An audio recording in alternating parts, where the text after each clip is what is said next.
Hello everyone and welcome back to a brand new video and welcome to round 16 of our F1 2010 career mode. Yes, we return this weekend out for the Japanese Grand Prix. Of course, if you missed out on the video that went live a couple of days ago from Singapore, I would highly recommend going back and checking it out. It's safe to say, as we get towards the end of Season 1, we are building up quite a lot of momentum behind us. Annoyingly, that isn't contributing to other teams being interested in signing me at the moment. We're currently a level 17 driver inside this game. I don't know kind of how good or how mediocre that is. For example, no, it doesn't even tell me kind of what the top teams would be interested in as well there. But there is dwindling kind of interest from, you know, teams like Force India, BMW Sauber, even Virgin and Lotus as well there. Virgin and Lotus kind of would feel like a bit of a step sideways rather than a step forward right now. And to be honest, this HRT car is actually doing better than either of them as well. But with just 4 races to go with Season 1, I'm really hoping we can start to try and get some decent offers through. Taking a quick look at the World Championship standings then, we are 1 point now behind my big rival in Michael Schumacher as well. So, although I know that's not the absolute key component to obviously trying to get his Mercedes seat, I'm hoping, of course, if we can jump him, then maybe there will be a chance at that. Sebastian Vettel still 11 points clear of Lewis Hamilton at the top of the championship. That gap probably would have been a lot larger had Seb and I not come to blows towards the end of the Singapore Grand Prix last weekend now. But Jenson Button bagging his 2nd victory of the season. Could he still have an outside shot at the crown as well? Only time will tell. Constructors-wise, with another big result for us, we've got a healthy buffer once again ahead of the likes of BMW Sauber and Virgin. So I'm really hoping in these final few rounds we can just try and lock down that P7. Maybe with a bit of a miracle, we could get closer to Force India and Renault as well. But honestly, I will just take what we can get at the moment. 34 points, though, McLaren's gap at the top of the Constructors' Championship. So they will be looking to try and hang on to that as well. Of course, if you're not already, please do consider getting yourself subscribed to the channel. We're getting very close to 2k subs as well. But yeah, let's head out onto the Suzuka circuit.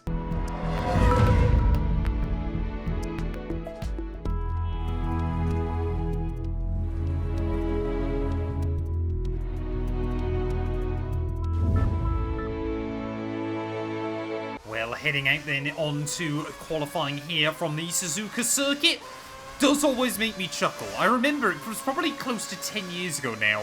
They tried to do a big update to Suzuka because it's safe to say F1 2010's version of the track is a little bit flat. They just did not get the elevation right with the original layout here, and it is always quite impressive kind of when you look, you know, this circuit is unchanged in, you know, since this game came out, kind of IRL. Don't really believe it. Obviously, you know, a few curbs and tweaks and changes, things like that, but Suzuka's never really seen any major changes in its time in Formula 1, but yeah, it's just kind of impressive just how smooth and flat. I mean, it's like a billiard table in comparison to obviously what you get IRL around this venue, but I don't really care as long as we're quick around it. And honestly, I feel like after, well, a couple of podium finishes in the last couple of races, we might come back down to reality this weekend. I don't think this is going to be a circuit where we're going to, you know, really have the speed to kind of attack right towards the very front. Maybe we can spring a bit of a surprise. Maybe, obviously, we can still be, you know, fighting in and near the points. But yeah, obviously with South Korea, Brazil, and Abu Dhabi between now and the end of the season, I'm just hoping we can get 4 more decent results.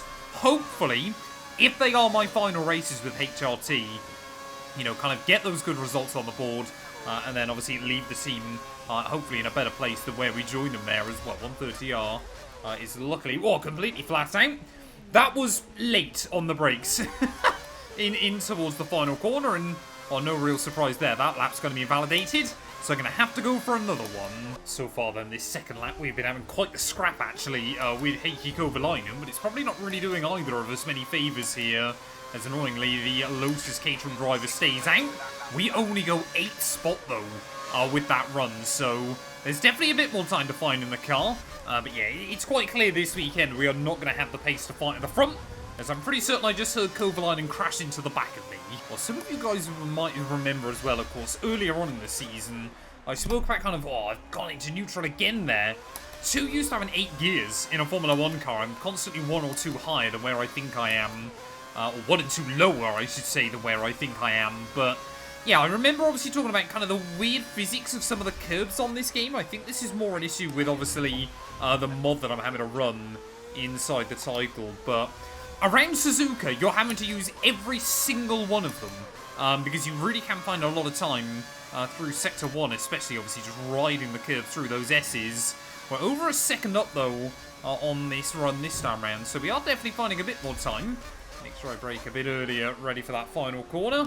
Oh, just be careful. Those last couple of curves you've got to be a bit more careful with. Get the power down, though, off of that final turn. And it's hopefully going to be a decent improvement. 36.9. There we go. Quicker than Mark Webber. Well, there we go then. Come the end of Q1. It looks like for the first time in a very long time, McLaren might be the team to beat this weekend. Only Rosberg and Webber getting inside a second of those two McLarens at the front of the order. Sebastian Vettel down in P5 ahead of both Ferraris. Michael Schumacher inside your top 10. We were about 4 tenths away from the German as well, so all eyes on him as we head into Q2 there. Jarno Trulli squeezes by just ahead of Heikki Kovalainen. Bruno Senna though right towards the back of the pack just ahead of Alguersuari and Buemi. So Toro Rosso now seem to be the worst car on the grid. And Vitaly Petrov just didn't qualify. I don't know why. Just didn't feel like it. I'm hoping Q2 then can be a little less eventful for us as long as I try and find, another kind of mid to high 36. Hopefully that's going to be enough. We don't tend to seem to find times ramp up too aggressively inside this series, as trying to get the nose tipped in for turn 1 is proven to be a rather unreliable and difficult affair for us so far this session. But yeah, like I said, obviously you've just got to try and stick to those curbs. And it really does drag the nose through those early corners of the lap. But yeah, like I said, normally it does take us a couple of laps to kind of get everything hooked up here at Suzuka. You've just kind of got to get your eye in. Well, sometimes I have surprised myself before on this game and actually got a much better lap in than I ever thought I would. Maybe it's hopium as I make my way through that final corner then. But first run, 38.3, that's not good enough. Yeah, but there is not a chance we stay there, engineer. Top guys are going over 3 seconds a lap faster, but I had also forgot to put the wing in the high downforce position. I'm leaving it there all the way around the lap, as Hamilton not as quick as he was in Q1, but not a million miles off. It is definitely something else I've noticed. I think when you leave the wing in the high angle, it almost is like the curbs can drag the car in more. It's a really, really peculiar phenomenon that is just kind of so F1 2010, isn't it? But look at that, already half a second up through Sector 1, and that still was far from perfect. Well, I would rather we keep finding steady chunks of time here, build up the consistency as well. Down to that final corner, you can brake so late on the way in, but I've got to be a little bit earlier with my turn-in point there, just not convinced that the back end's going to stick. We go back ahead of Rubens Barrichello, but he is probably not a Q3 threat here. So I need about another second if I want to make it through. Oh, there we go, 6 tenths up by the time we get down in towards these final couple of corners once again. So I absolutely need to nail this this time round, as we are right on the cusp at the moment there. Not wanting to risk it over the curbs. Good. Let me know you're okay, mate. Surprised that's taken a wheel off the back of the car, but just tried to get my foot down on the throttle a bit too early. That is going to be us out of Q2. I am in the top 10 at the moment, but I'm not optimistic we're going to see Q3. Well, there we go then. Come the end of the session, Hamilton and Button once again comfortably clear. In fact, basically your top 8 looks almost identical. Fernando Alonso getting out qualified by a couple of people, but of course that's largely irrelevant at the moment. Yeah, P15 in the end. Definitely could have had the pace to be a lot higher up the order. In fact, that 6 tenths might have just left us right on the cusp.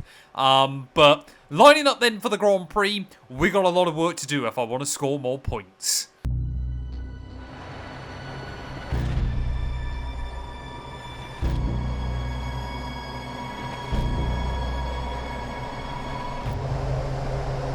We had a fantastic result at the last race.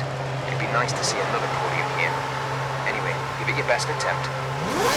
Love the optimism of the engineer there. 15th to a podium. I'll be very, very happy if we can achieve that today. But lights are out and away we go then on the fairly short run down in towards turn 1. Both those BMW Saubers immediately trying to have a look past us. There was Kamui Kobayashi, followed on by Pedro De La Rosa and Heikki Kovalainen even, I should say. Also, trying to find his way through.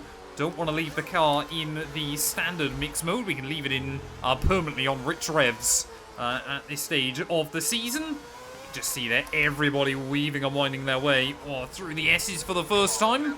And again, getting a little bit out of shape there as we make our way in towards the Degners. Looks like everybody has kept it fairly clean and tidy. Whoa, up at the front of the order there is huge Constantina and up.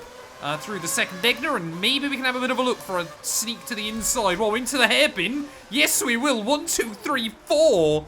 As we get down the inside of Nico Hulkenberg on the way into the corner as well. Almost just forgot. I feel like I haven't seen the Hulkmeister all season long. But of course, yeah, he made his debut all the way back in 2010. About a couple of seasons out here and there. But a very, very odd little career for Nico Hulkenberg. Yeah, often forgotten, of course, that he started out with the Williams team, replaced by Pastor Maldonado for 2011. That's not something that many Formula 1 drivers can claim have happened in their career as well there. But Hulkenberg, thought about a look to the inside at 130R. You don't really get a particularly great reference as to where the AI are through there. So I kind of had to turn in there and hope that he wasn't alongside. Otherwise, that could have been an airplane crash. In the end, though, lap 1's actually proven to be quite successful for us, and we're not a million miles away from the points. Very, very early on then, trying to settle down into a rhythm, although the gap looks quite big. By the time we get in through the Degners there, we do seem to be able to kind of tread water against the AI once again. I mean, they're losing bags of time down through the hairpin there. Oh no, that's not what I wanted to do. A mistake I keep making all weekend long, and there we go, Nico Hulkenberg will say thank you very much. There you go. So, yeah, if we just can make a little error there, we are still vulnerable from the AI, but it's not like I'm having to go uber defensive absolutely everywhere there. Speaking of, Kamui Kobayashi, he'll obviously want to try and deliver in front of his home crowd this weekend. As will the BMW Sauber driver able to sneak down the inside as well. Yes, he will. So we are maybe now, as soon as I mentioned it, turning into a bit of a sitting duck in this race. We do seem to be able to be quite brave, though, on the brakes. Into some of the, the two huge braking zones down at the Casio Triangle and down at the hairpin. So we will immediately get one of those spots back. Want to try and take these tyres ideally to the end of lap 7, but lap 6 wouldn't be the end of the world either. Ooh, there we go. Already then cars into the pit lane, or at least Robert Kubica peels into the pits. We'll be intrigued to see where Vitaly Petrov can finish this afternoon. Obviously starting from the back of the pack, but...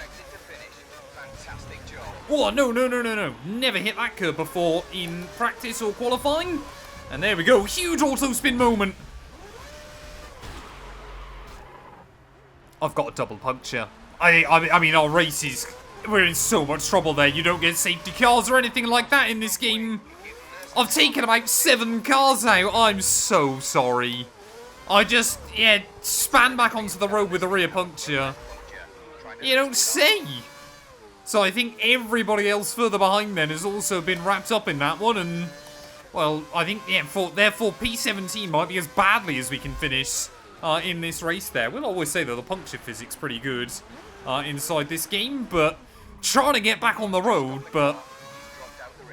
Oh no, Timo Glock is still going then. So there are a couple of guys still running in this race. Although one of them now, that must be Glock, has just put himself into the gravel trap as well. So... I mean, we've been so good throughout most of this season. I wasn't convinced we had the pace to fight right inside your top 10 today. But it is absolutely turned on its head on just lap 5. And there is something about this Suzuka circuit on these classic F1 games that just never goes well for me. Look at that. You don't even get that on modern F1 games particularly well. The car's literally bouncing around kind of over the wheel rims there as... It might still be the case that we have a battle with Timo Glock today. That's a rather large lockup. Oh, don't get a penalty, please. Ah, I got a warning. That's okay. As long as I don't get a penalty for it, I don't really care at the moment. As Timo Glock then having a limp into the pit lane as well. I might have got done for speeding there. Oh, I'm in so much trouble. I think I've been done for speeding as well. This race is just going from bad to worse at the moment. I've broke too late as well, I'm pretty certain. Yeah, there you go. I've flattened my engineer as well. That might be the worst lap I think I've done on an F1 game in quite a while. And I've had some pretty bad ones. 12-second pit stop as well. Timo Glock's going to come back out ahead of us here, so we're going to be down to P19. And I've got a drive-through, I assume. Yep, I've got a drive-through penalty as well.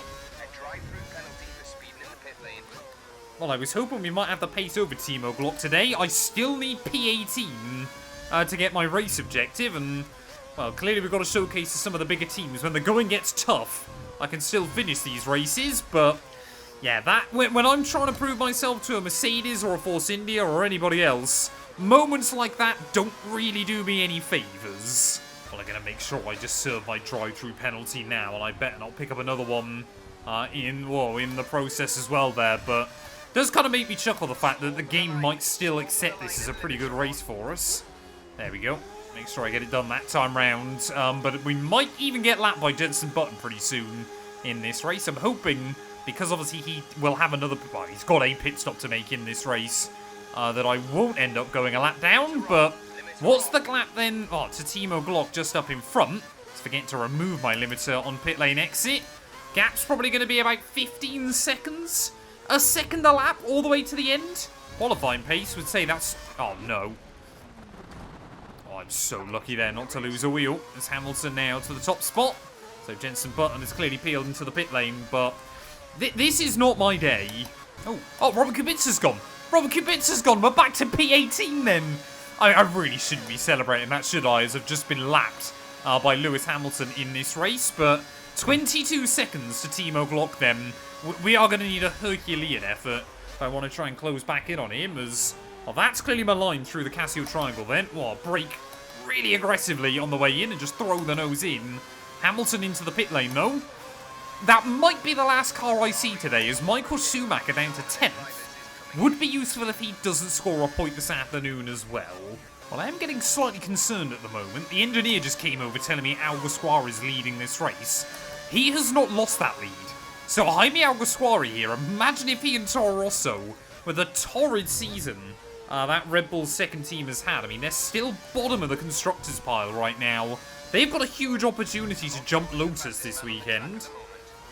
As Fernando Alonso apparently set fastest laps, but yeah, Jenson Button was leading this race prior to the pit stop, so no idea what's going to happen to him. We need 2 seconds a lap on Timo Glock. Last lap, it was pretty much 2 seconds I took out of him. But yeah, I think this race is going to be one to forget. Of course, with no safety cars or anything like that either, you just can't really do a lot when something goes wrong. Oh, no. Oh, no. Why am I trying to scratch me face? Oh, come on, just get out of the way of Alguersuari. I mean, for those of you that don't know, Jaime Alguersuari, one of the weirdest ever Formula 1 drivers, came in with Toro Rosso as the youngest F1 driver of all time. Midway through 2009. Ran, obviously... Oh, no! I'm giving him a push, apparently. Yeah, ran through, obviously, the rest of 2009. Did 2010 and, I want to say, 2011? Then basically gave up with the sport. Retired at about 21, 22 years old from motorsport. And is now a DJ, I believe, or was a DJ, out on the Spanish islands. So... an interesting way to go through your life, I guess, but kind of doing what he wanted to do. I might just retire from this race. I wouldn't normally do this at the moment, but we just cannot do anything, can we? This race is completely gone, and I just keep making more and more errors. Oh, Alguersuari's gone.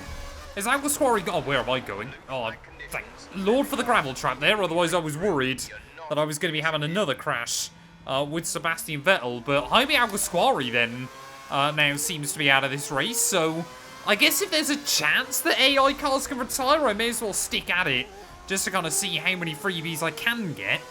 Only 8 laps more to go, so we're getting there? Ish, kind of, not really.